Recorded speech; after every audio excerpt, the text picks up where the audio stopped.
Dear students, today we will start chapter 13 surface area and volume। तो surface area के बारे में आप पहले भी पढ़ चुके हैं, ठीक है, और वॉल्यूम्स के बारे में भी, और अगर नहीं पढ़े हैं वॉल्यूम्स के बारे में हम अभी पढ़ लेंगे। सरफेस एरिया तो आप लोग पढ़ते आ रहे हैं, क्लास 6-7 से पढ़ते आ रहे हैं, ठीक है।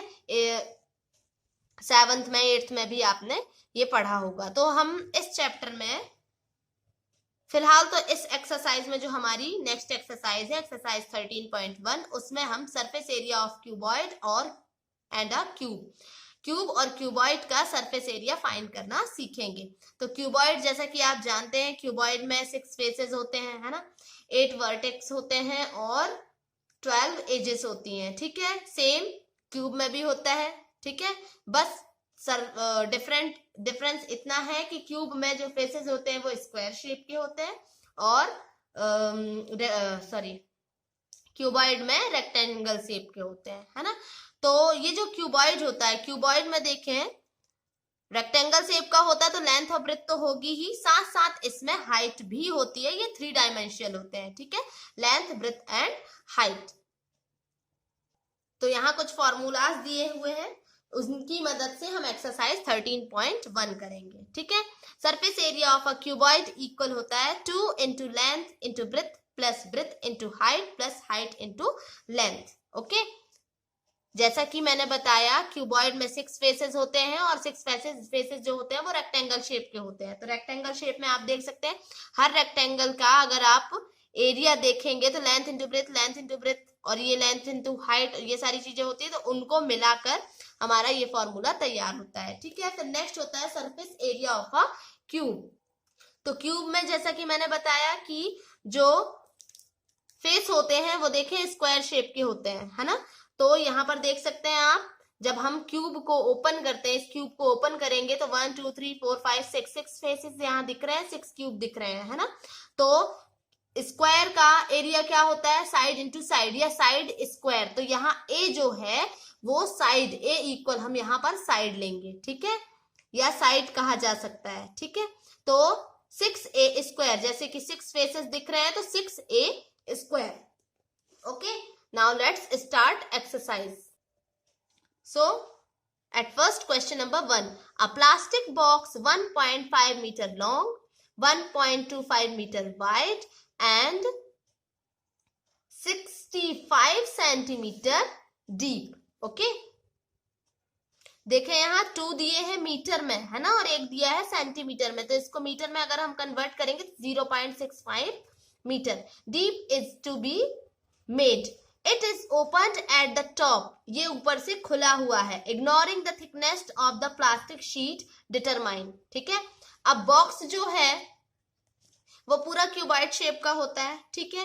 तो क्यूबॉइड का एरिया तो हम यहाँ फाइंड करेंगे ही, और साथ में ये बोल रहा है कि ओपन जो है ना, ऊपर जो टॉप है वो ओपन है ना। तो टॉप रेक्टेंगल शेप का होगा, तो हम रेक्टेंगल का एरिया उस क्यूबॉइड के एरिया से यहाँ माइनस करेंगे, okay. Ignoring the thickness of the plastic sheet determine first the area of the sheet required for making the box, ये हमें फाइंड करना है, area of the sheet, okay, required for making the box.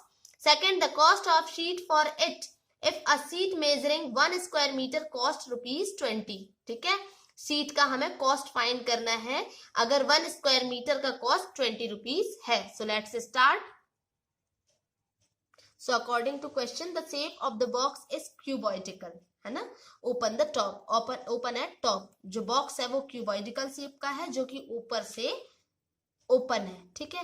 Length हमको दी है 1.5, width दी है 1.25 और height दी है 65 centimetre. तो उसको हम मीटर में कन्वर्ट करेंगे तो अपॉन 100 करेंगे तो 0.65 मीटर हो जाएगा। अब फर्स्ट बोल रहा है the area of the sheet, तो एरिया ऑफ द शीट जो होगा हम सरफेस एरिया फाइंड करेंगे, ठीक है। Surface area of the sheet, sheet मतलब जो क्यूबॉइड है आपका, क्यूबॉइड में से ऊपर का एक जो पार्ट है, ऊपर से खुला हुआ मतलब एक रेक्टेंगल, क्यूबॉइड में टोटल 6 फेस होते हैं, 6 फेस में से एक फेस ऊपर से गायब है, ठीक है। एक फेस आपका रेक्टेंगल शेप का है, तो रेक्टेंगल का एरिया क्या होता है, लेंथ इंटू ब्रेथ होता है, ठीक है। और क्यूबॉइड का वैसे भी बताया मैंने सरफेस एरिया आपको, तो क्यूबॉइड के सरफेस एरिया से हम उस एक फेस के एरिया को यहाँ माइनस करेंगे, तो हमारा एरिया ऑफ द शीट निकल आएगा। ठीक है, चलिए स्टार्ट करते हैं कि area of the sheet equal, area of sheet equal surface area of cuboid minus area of rectangle. Okay, rectangle.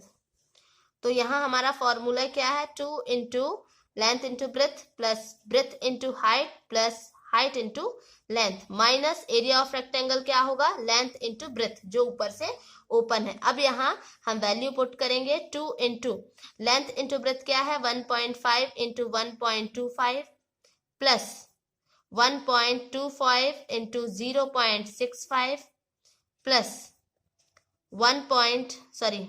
Height into length 0.65 into length कितना है 1.5। अब ये हुआ माइनस लेंथ इंटू ब्रेथ लेना है हमें, है ना। लेंथ कितनी है आपकी 1.5 इंटू 1.25। अब इसे हम सॉल्व करेंगे, इनका मल्टीप्लिकेशन करेंगे 2 इंटू,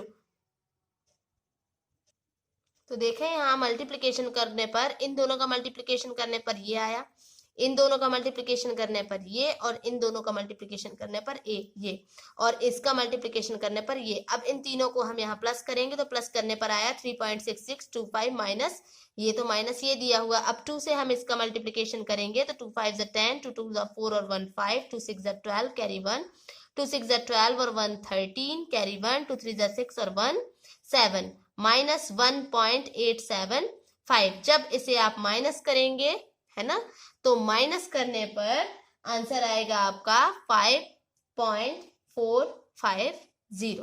ओके, स्क्वायर मीटर। अब हमें क्या फाइंड करना है, सेकंड कंडीशन क्या थी हमारी, the cost of the seat for it if a seat measuring 1 square metre cost ₹20। ठीक है, तो since cost of the plastic sheet equal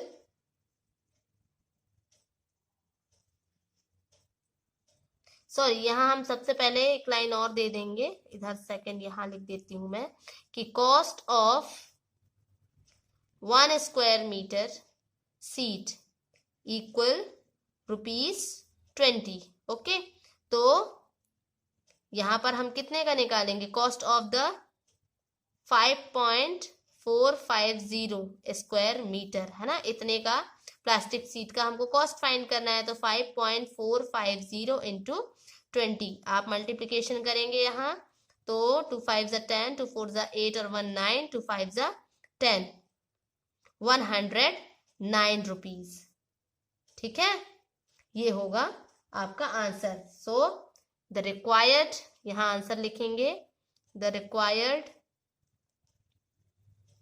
cost of the sheet is ₹109। Okay, so rest question you will try to solve.